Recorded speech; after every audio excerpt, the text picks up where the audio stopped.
ও চাচা, এত সকাল সকাল কনে যাচ্ছাও? কেন ওই ঈদের নামাজ পড়তে যাচ্তেছি ঈদগায়। চাচার গেটআপ দিয়েছে বেজালি, চাচার শু পাইতেছে, লুঙ্গি পরিছে, দামাই পাঞ্জাবি, আবার পাগড়ি নেছে, আর মাথায় টুপি। হ্যাঁ, এখনো নামাজের সময় হয়েছে, নামাজের সময় তো 9টায়।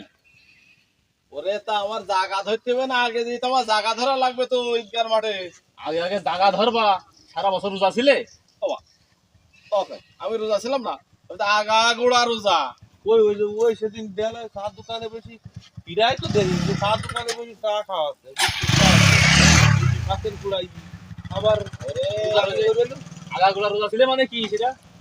প্রথম দিন রোজা ছিলাম, আর ওই কালকের সন্ধ্যেবেলা ছিলাম, ওই যে ইফতার করলাম করে রোজা ভাঙলাম প্রথম দিন আর শেষের দিন থেকে। এখন ঈদের নামাজ যাতেছে, তুই সরো না, আমার জাগা ধরতে হবে। এখন আমি ওরে দাঁড়াও দাঁড়াও দাঁড়াও, বেজালের কাণ্ড দেখেছিস? আসলে নামের সাথে বলে আসলে গেছে। চাচা শোনো শোনো, তোমরা এই নামাজ পড়ে কিন্তু আমার সাথে কোলাকুলি করে যাবা। হ্যাঁ?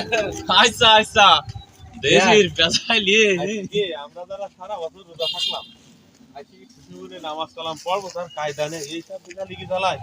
এরা এসে একটু সামনের কথা দরকার, আর আমরা এসে কি করবো? সারা মাস রোজা থাকলাম, কষ্ট করলাম, শ্যাম সাধনা করলাম, আর আমরা এসে এখন এই শেষের কাতারে এসে দাঁড়াচ্ছি। দেশের পরিস্থিতিটা কি হয়ে গেছে বুঝতে প্রতি পারছো? বছরই তো এই হয়। হ্যাঁ, এখন আসলে নিয়ম কানুনে আল্লাহর হাতে ভয় ভীতি নেই, মানে হাদিস কোরআন সবাই জানে কিন্তু মানে না, এই হলো সমস্যা। সারা বছর রোজা খালাম থাকবে না, খাবে হইলো সেই বেরোজগারি, কি মানে খার কি বাহার কি এই ভেজা লেগে মার্কেটে- জ্বালায়। ঈদের মার্কেটে গেলেই কোনো মার্কেটে জায়গায় যাই শান্তি নেই। ভিড়ের কাফানে অন্ধকার, আর নামাজ পড়তে এসে মনে হয় ভিআইপি জামা টামা গায়ে দিয়ে আগে আগে চলে নে যায়। চল, আমি চল, দেরি আমরা হয়ে চলে যাচ্ছে, যাই। আমরা তাড়াতাড়ি হ্যাঁ। নামাজ পড়তে এসেছি।